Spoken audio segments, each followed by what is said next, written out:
What exactly is a SICAV, ladies and gentlemen? Take care. I will tell you in the next few minutes. A SICAV, first of all, is a legal incorporation form and not a structure of an investment fund. That's maybe to say up front. Excuse me. SICAVs are regulated entities, not like SICAVs, for example. SICAVs, well, nowadays, for some years already, belong as well to the UCITS directive, particularly to the 2010 Part 2 law as well. Thereby, they qualify also as AIFs under the 2013 law, meaning the implementation of the AIFMD on a national level. Let's just call it AIFM law. SICAVs are generally incorporated as commercial companies, and since July 2023 in the legal form of SAs, SCAs, SCSPs, the good old SAR or SCOSA, usually falling within the scope of the 2010 Part 2 law, but of course it is also possible to operate as a SICAV, so to speak, in the 2010-1, so the UCITS regime law, part of this 2010 law. Well, and this is actually also more in practice, but we will have a look at that in a flash. That up front. Now let us have a more well-structured look at the whole thing. When did SICAVs came into existence, ladies and gentlemen? Did they exist simply since forever? No, of course not. This is not the case. They were called into existence in the 1983 law. I believe it's been the 25th of August 1983. Yes, ladies and gentlemen, this is actually the law, or was the law on collective investment schemes from 1983, also called the 1983 Act. Then it came into existence 10 years prior to me myself. So maybe also good to know is what actually is SICAV standing for. I won't say the French pronunciation, the French expression, but for this is a disaster. But it is actually standing for the investment company with variable capital. Not to confuse it with the investment company with fixed capital. Both sounds like SICAV, but one is with an F at the end and the other one with a V, and therefore it is variable or fixed. Yeah, maybe that is also good to know when we are talking about this whole thing. So let us quickly have a look into the Article 22 of the 1983 Law on Collective Investment Schemes, because that's probably the best idea, getting a grasp of the concept. Let me read it to you. Somewhere here I have it, I think. Yeah, here. Have in mind, or in case you were asking yourself, what was before 1983, in case of the SICAV, since I mean the first investment fund was established in Luxembourg 1959. So what was the time between? Yes, the time between from 1959 to 1983, everything was based on the 1915 law, and there you can find it in Article 76, so it's the PLCs in former times.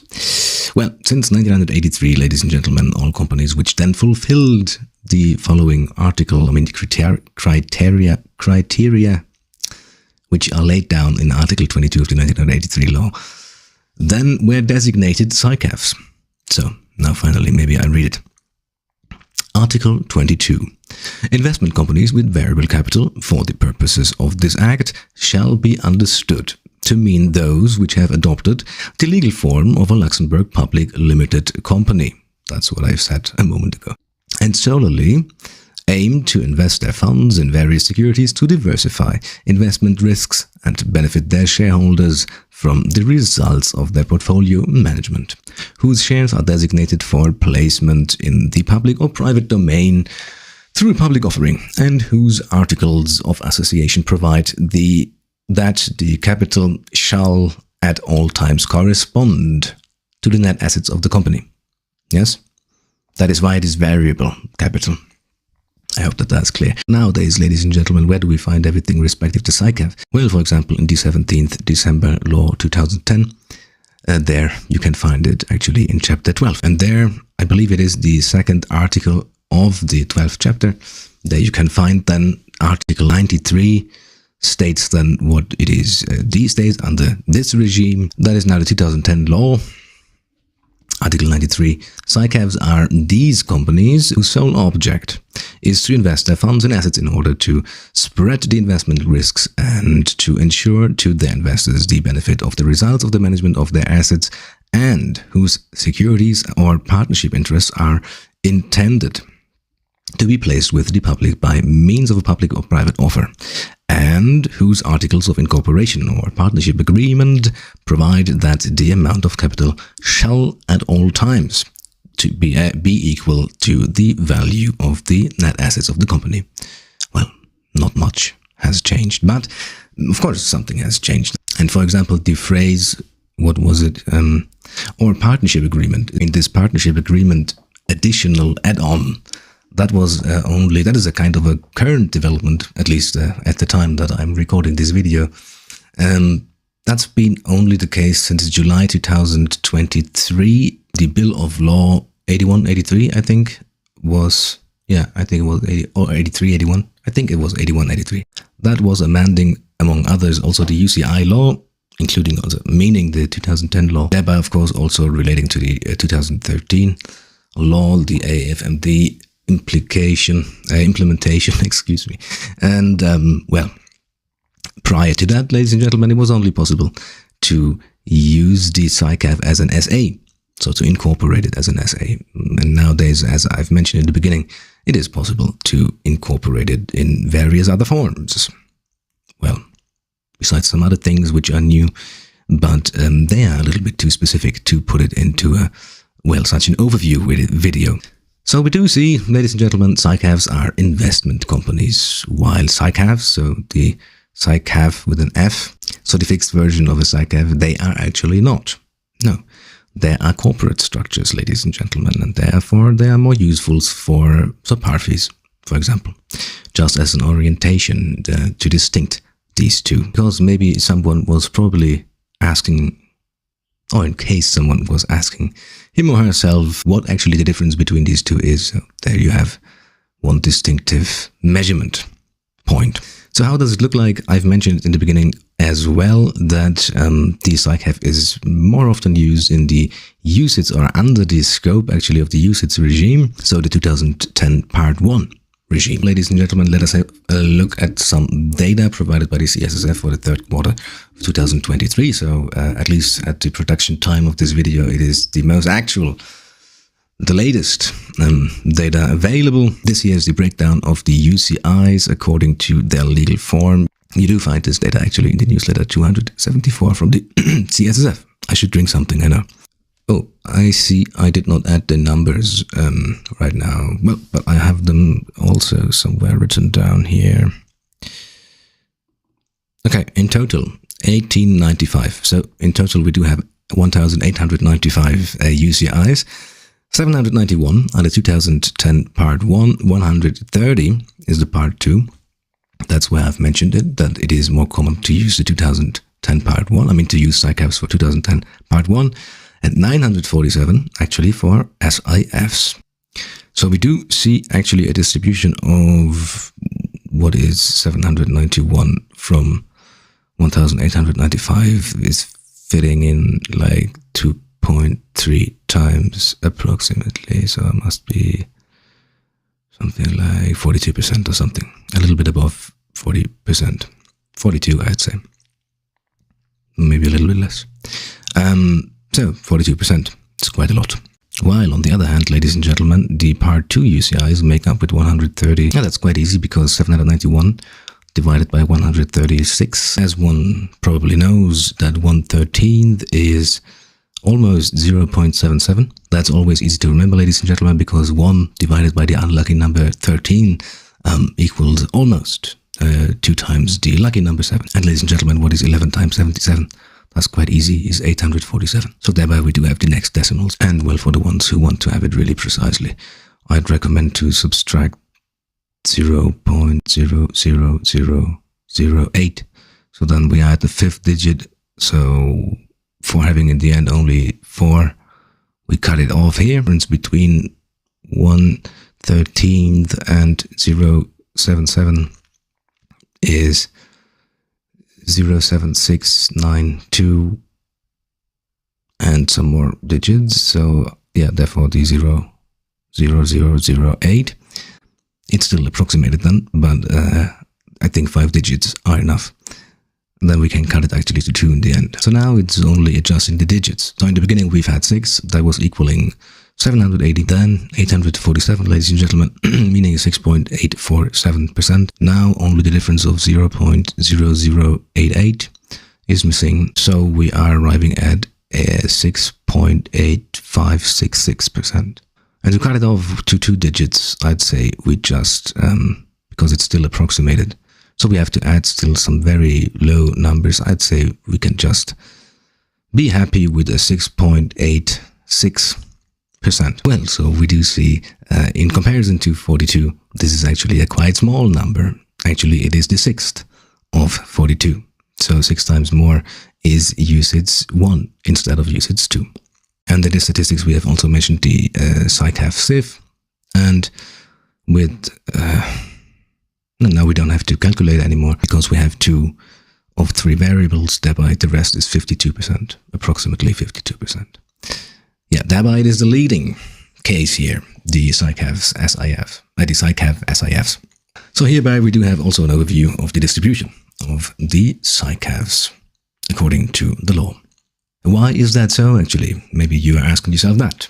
And of course, this is also quite easy to answer, because we are knowing, well, SICAVs are regulated.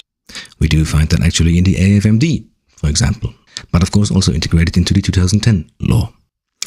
There, I think it is the Article 95(2)A, which is effectuating that in cases an external AFM is appointed, then this shall not prevent. So don't come on the idea that by outsourcing your management functions, you can do anything to the CSSF and their effectiveness. No, you can't. So due to the more narrow supervision, ladies and gentlemen, which is applicable to the SICAVs, actually you can find more about what is applicable in these terms in Article 96, if I remember it correctly. It makes, of course, more sense to use this vehicle for transferable securities operations, meaning usage, the transferable securities framework. Yes. Well, and as we see, that is also the case, but we see also that the number 1 is the SIF. Why is that so? For, I don't know, debt or, stressed debts or something, funds specializing in these kind of matters, it is probably better to set up the SICAV as an SIF, a specialized investment fund. For in the end, they do not collide with the supervision that much in a narrow sense, but they're falling then more into the 2007 law, ladies and gentlemen. That's actually the SIF law.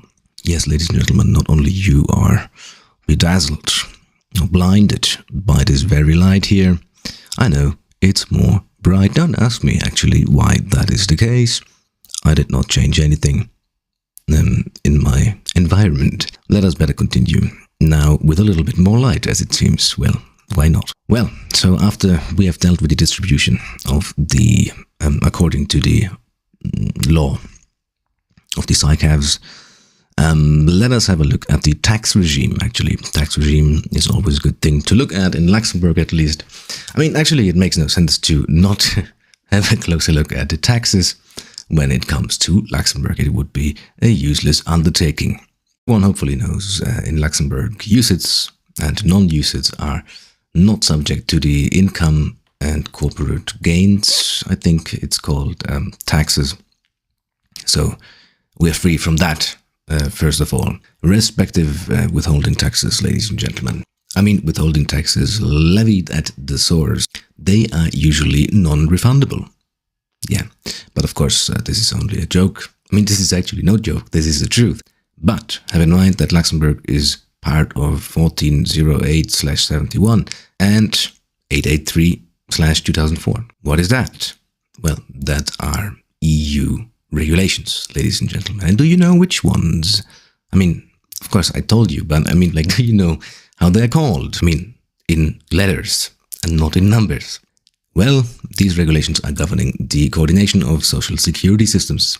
Yes, and besides, Luxembourg has entered in 41, I think, DTTs. So in total, we do come on 86 DTTs, meaning Luxembourg has bilateral social security agreements, for example, with the US, with China, Barbados, I remember, Jersey, well, and 36 other ones. Most of them actually fulfill the Article 26.5. Let me tell you also, maybe before I tell you what the 26.5 article is, that Luxembourg's DTTs are mostly fulfilling this very article, but they do not, on a regular basis, on a usual basis, fulfill the paragraph, in this case, 12.3 of the commentary on Article 26 of the OECD Model Tax Convention on Bilateral Agreements. I think something like that it is called. And that means, ladies and gentlemen, in terms of the 12.3 paragraph 12.3 on the commentary, that the Luxembourg tax authorities must seek permission from the government before sharing any tax-relevant data with other law enforcement agencies or judicial authorities. And now comes the interesting part. This is the case here for even very urgent matters like money laundering, corruption, financing of terrorism. Well, why is that so?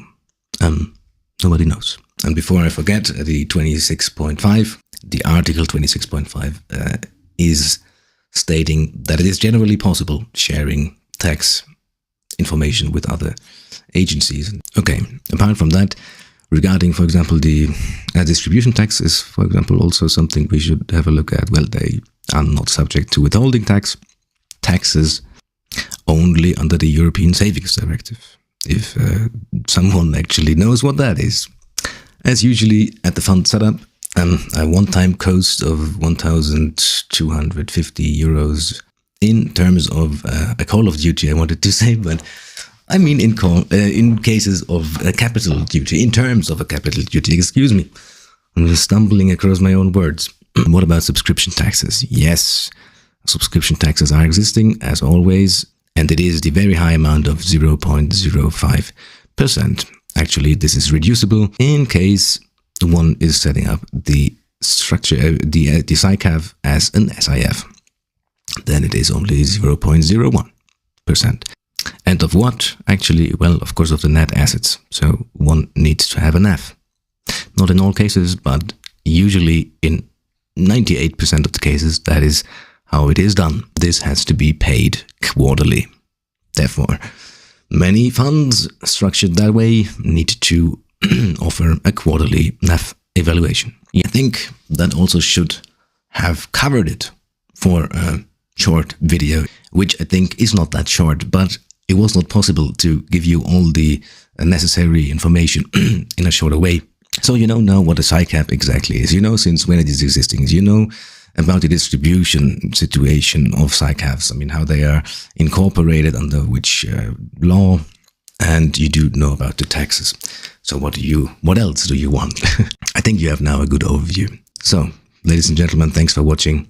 I hope this video was helpful to you. In case it was, consider to like the video. And besides, if you want to stay up to date regarding or respective the AIF industry and its surroundings, well, feel free to subscribe to the channel. Have a good time and see you in the next video. Thanks again.